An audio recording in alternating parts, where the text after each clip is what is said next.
So hello everyone, welcome to Vanya Education Services. I am educator Rashmi Sharma. So we have started a series of English language. हमने English language की एक series start की थी जिसमें हमने काफ़ी सारे टॉपिक को कवर कर लिया है। जैसे हमने आर्टिकल डिस्कस कर चुके हैं अभी तक हम, और उसके बाद हमने नाउन की वीडियो भी डिस्कस की थी। अगर आपने वो वीडियोस नहीं देखी सो डिस्क्रिप्शन में आपको लिंक मिल जाएगा, वहाँ से आप पहले आर्टिकल और नाउन के टॉपिक कर सकते हो। आर्टिकल के हमने दो पार्ट में हमने आर्टिकल को कवर किया था, और उसके बाद हमने नाउन की दो पार्ट में उसकी टॉपिक डिस्कस किया है, और एक पार्ट में हमने उसकी एक्सरसाइज को डिस्कस किया है। So in this video today we are going to discuss about a next topic that is a pronoun. So आज हम जो टॉपिक डिस्कस करने वाले हैं वो हमारा टॉपिक है प्रनाउन। अब देखो, ये जो भी हम पार्ट ऑफ स्पीच कर रहे हैं इसके पहले हमने कवर किया है आर्टिकल, और उसके बाद हमने नाउन को कवर किया है, और आज जो हम थर्ड टॉपिक कर रहे हैं that is a pronoun. Basically जो पार्ट ऑफ स्पीच है हमारे पास आर्टिकल, नाउन, प्रनाउन, एडजेक्टिव, इनके बेस पे हमें एरर डिटेक्शन के क्वेश्चन आते हैं। अब आपको पता ही है कि किसी भी एग्जाम में एरर डिटेक्शन का जो टॉपिक है बहुत ही ज़्यादा इम्पोर्टेंट हो चुका है कि हर एक एग्जाम में 4 to 5 क्वेश्चन एरर डिटेक्शन के पूछे जाते हैं। सो वो बेसिकली सारी ग्रामर के ऊपर बेस्ड होते हैं। सो आज हम प्रनाउन के बारे में डिस्कस करेंगे। सो सबसे पहले हम ये जान लेते हैं कि बेसिकली प्रनाउन होता क्या है। अगर हम प्रनाउन की डेफिनेशन की बात करते हैं तो प्रनाउन क्या होता है? It is a word which is used. ये एक वर्ड है जो कि यूज़ किया जाता है, which is used in place of noun, या फिर हम बोल सकते हैं to avoid the repetition of noun, to avoid the repetition of noun. Basically pronoun का मतलब क्या होता है कि हम इसको यूज़ करते हैं नाउन की जगह पे, या फिर नाउन की रेपिटेशन को अवॉइड करने के लिए हम क्या यूज़ करते हैं? प्रनाउन यूज़ करते हैं। जैसे मैं यहाँ पे आपको एक सिंपल छोटी सी एग्जाम्पल देके बताती हूँ कि जैसे हम किसी पर्सन के बारे में बात कर रहे हैं। फॉर एग्जाम्पल मैंने लिखा Rohit. Rohit is intelligent boy. Rohit is intelligent boy. He is hard working. He is hard working. और you can say his nature is friendly। ठीक है। सो जैसे हमने ये सेंटेंस लिखा, मैंने यहाँ पे सबसे पहले हमारा नाउन कौन है? रोहित है, क्योंकि रोहित किसी का नाम है और ये प्रॉपर नाउन हो गया। सो बेसिकली हम किसके बारे में बात कर रहे हैं? हम रोहित के बारे में बात कर रहे हैं। मैंने लिखा कि रोहित इज इंटेलिजेंट बॉय। उसके बाद मैंने लिखा ही इज हार्ड वर्किंग और हिज नेचर इज फ्रेंडली। अब देखो, बेसिकली मैंने यहाँ पे नाउन की रेपिटेशन को अवॉइड करने के लिए यहाँ पे प्रनाउन यूज किया है। कौन सा प्रनाउन? एक तो हमारे पास है ही, और दूसरा प्रनाउन है हिज। ही का मतलब है वह, या हम पंजाबी में इसको ओहो बोल दें, ठीक है। He is hard working. His का मतलब है उसका नेचर फ्रेंडली है, ठीक है। सो बेसिकली ही, हिज, हर, हिम, हिमसेल्फ, ये सारे क्या है? हमारे पास प्रनाउन है जो कि हम नाउन की रेपिटेशन को अवॉइड करने के लिए इसका यूज करेंगे, ठीक है। सो बेसिकली हमने बार बार ये तो नहीं बोला Rohit is intelligent boy, Rohit is hard working, Rohit nature is friendly. So उसको नाउन के रेपिटेशन को अवॉइड करने के लिए जो हम वर्ड्स यूज करते हैं उसको हम क्या बोलते हैं? प्रनाउन बोलते हैं। सो सबसे पहले हम डिस्कस करेंगे टाइप्स ऑफ प्रनाउन कि जो हमारे पास प्रनाउन है वो कितने प्रकार के होते हैं। टाइप्स ऑफ प्रनाउन को हम डिस्कस करेंगे, ठीक है। सो फर्स्ट हमारे पास जो प्रनाउन की टाइप है that is a personal pronoun. First हमारे पास है पर्सनल प्रनाउन। अब देखो, पर्सनल पर्सनल में क्या लिखा हुआ है, पर्सन लिखा हुआ है। एक तरह से पर्सन में क्या लिखा हुआ है, पर्सन। सो जब हम किसी पर्सन की बात करेंगे उसको हम क्या बोलेंगे, पर्सनल प्रोनाउन। जैसे कि आई मतलब मैं, वी मतलब हम, यू मतलब तुम, दे, ही, किसी बॉय के लिए हम ही यूज करेंगे, गर्ल के लिए हम शी यूज करेंगे, और किसी वस्तु के लिए हम इट यूज करेंगे। ठीक है, सो ये हमारे पास सारे क्या है, इसको हम बोलते हैं पर्सनल प्रोनाउन। जब भी हम किसी पर्सन की बात करेंगे उसको हम बोलेंगे पर्सनल प्रोनाउन। सो नेक्स्ट हमारे पास है डेमोस्ट्रेटिव प्रोनाउन। नेक्स्ट वन हमारे पास क्या है, डेमोस्ट्रेटिव प्रोनाउन। अब डेमोस्ट्रेटिव प्रोनाउन का बेसिकली मतलब क्या होता है, जैसे हम बात कर रहे हैं दिस इज माई बुक, है ना, दिस हो गया हमारे पास, दिस इज माई बुक, या मैंने बोला that is her house. So this और दैट, बेसिकली दिस और दैट को हम क्या बोलते हैं, डेमोस्ट्रेटिव प्रोनाउन बोलते हैं। सो उसके बाद नेक्स्ट हमारे पास है रिलेटिव प्रोनाउन। नेक्स्ट हमारे पास है रिलेटिव प्रोनाउन। अब देखो रिलेटिव प्रोनाउन, रिलेटिव में क्या लिखा हुआ है, रिलेटिव, रिलेटिव। ठीक है, सो रिलेटिव प्रोनाउन कौन से हो सकते हैं, या तो हम बोलेंगे हु मतलब कौन, ठीक है, या फिर हम बोल देते हैं विच, जो कि हम किसी वस्तु के लिए यूज करेंगे, कौन सा, ठीक है, हुज किसका। और जो रिलेटिव प्रोनाउन है दैट को हम एज अ रिलेटिव प्रोनाउन भी यूज करते हैं, दैट हो गया हमारे पास, ठीक है, या फिर हूम, इन सबको हम क्या बोलते हैं, रिलेटिव प्रोनाउन। रिलेटिव मतलब जो कि किसी न किसी चीज से रिलेट करेंगे, सो उसको हम क्या बोलेंगे, रिलेटिव प्रोनाउन बोलेंगे। उसके बाद हमारे पास है इंटेरोगेटिव प्रोनाउन। नेक्स्ट वन हमारे पास है interrogative pronoun.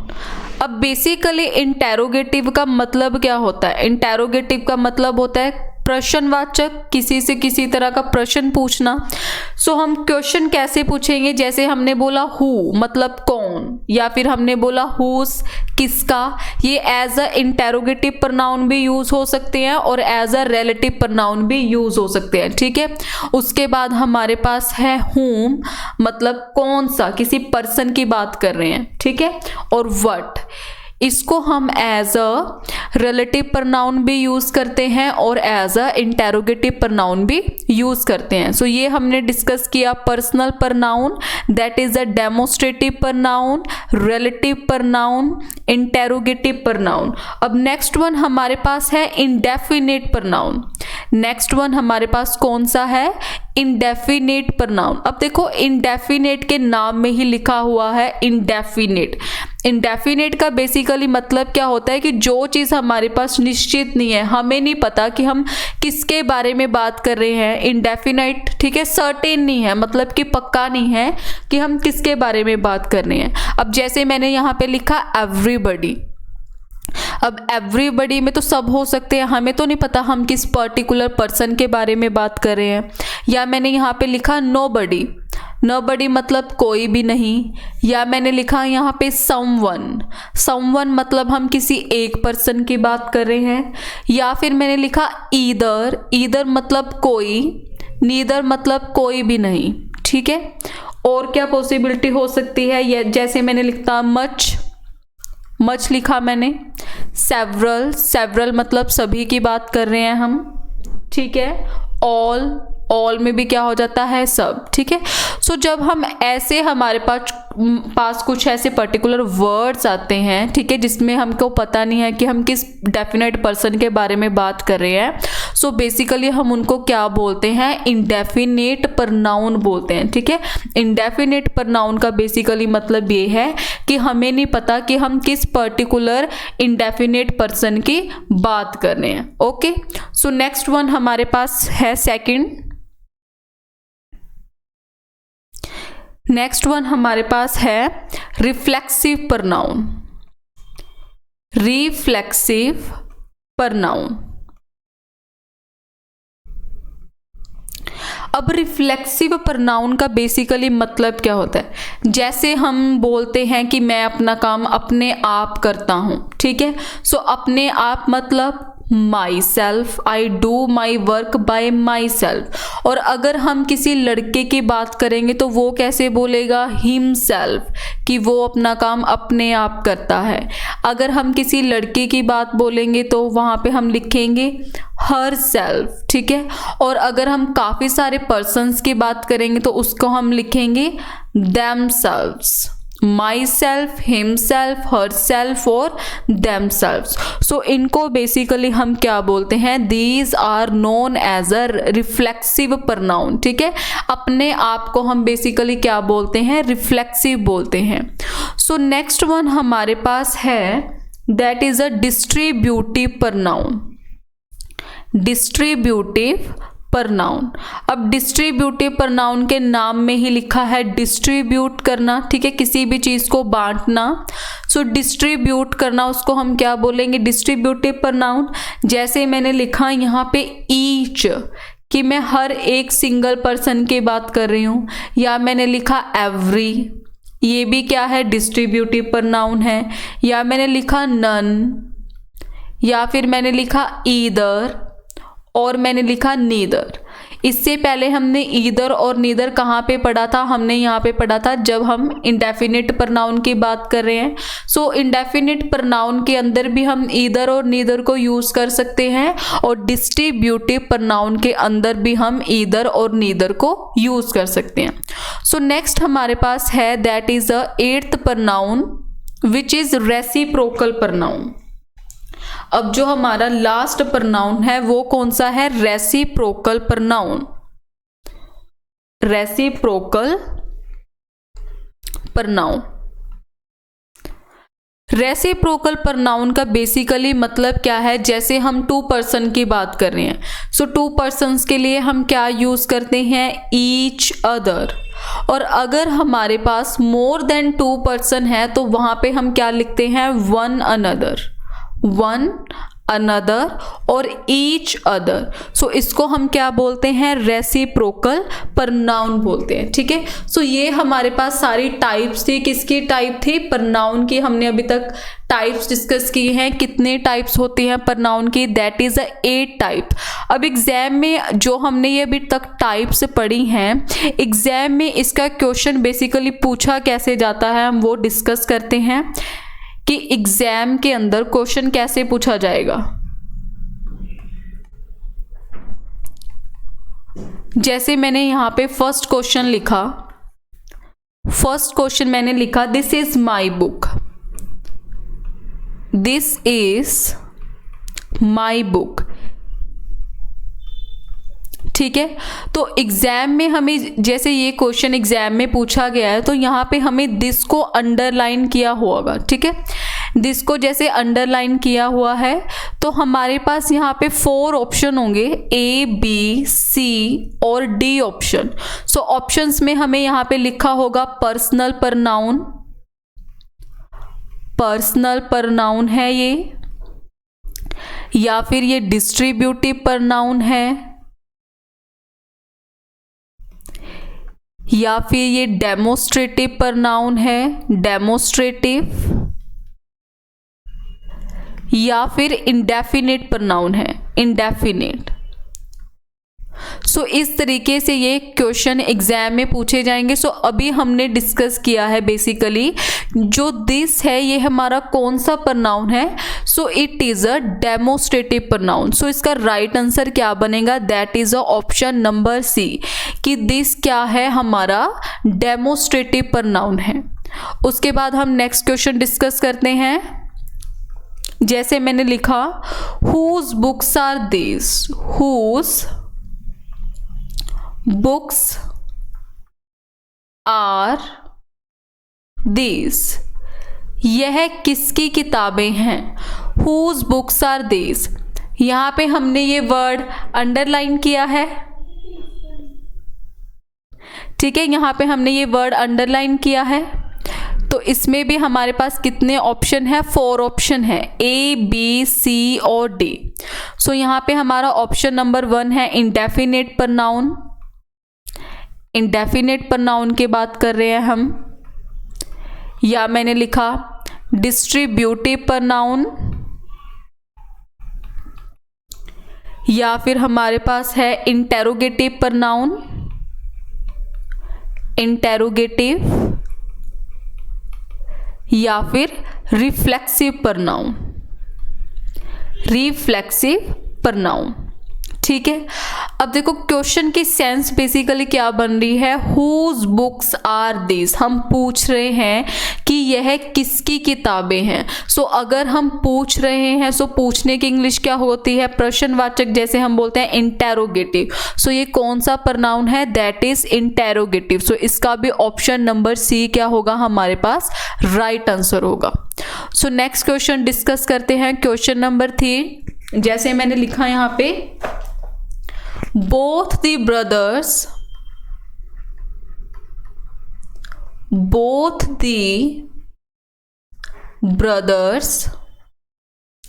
like each other, both the brothers like each other। ठीक है, सो यहाँ पे मैं अंडरलाइन करती हूँ वर्ड ईच अदर। सो आपको बताना है कि जो ईच अदर है यह कौन सा प्रोनाउन है, जो ईच अदर है ये कौन सा प्रोनाउन है। फर्स्ट वन हमारे पास ऑप्शन है reciprocal pronoun, reciprocal pronoun, reflexive pronoun, distributive pronoun, या फिर डेमोन्स्ट्रेटिव प्रोनाउन, डेमोन्स्ट्रेटिव प्रोनाउन, कि ये कौन सा प्रोनाउन है। सो देखो अभी हमने पढ़ा था कि ईच अदर, या फिर अगर हमारे पास लिखा हो वन अनदर। ठीक है, ईच अदर और वन अनदर बेसिकली कौन से प्रोनाउन होते हैं, इनको हम बोलते हैं रेसिप्रोकल प्रोनाउन। ठीक है, अगर हम टू पर्सन्स की बात कर रहे हैं तो हम ईच अदर वर्ड यूज करेंगे। If we are talking about more than two person then हम क्या यूज करेंगे, वन अनदर। सो इसका राइट आंसर क्या बनेगा, option number A, that is a reciprocal pronoun. So इस तरीके से जो टाइप्स ऑफ प्रोनाउन के क्वेश्चन है वो एग्जाम में बेसिकली पूछे जाते हैं। ठीक है, नेक्स्ट वीडियो में हम एरर डिटेक्शन के कुछ पर्टिकुलर रूल डिस्कस करेंगे जो कि सिर्फ प्रोनाउन के ऊपर ही बेस्ड होंगे। सो आज हम लास्ट एक टेबल डिस्कस कर लेते हैं, प्रोनाउन का ये टेबल है। ठीक है, इसके बेस पे हम कुछ कल प्रोनाउन के रूल्स डिस्कस करेंगे। जैसे मैंने यहाँ पे एक टेबल ले लिया,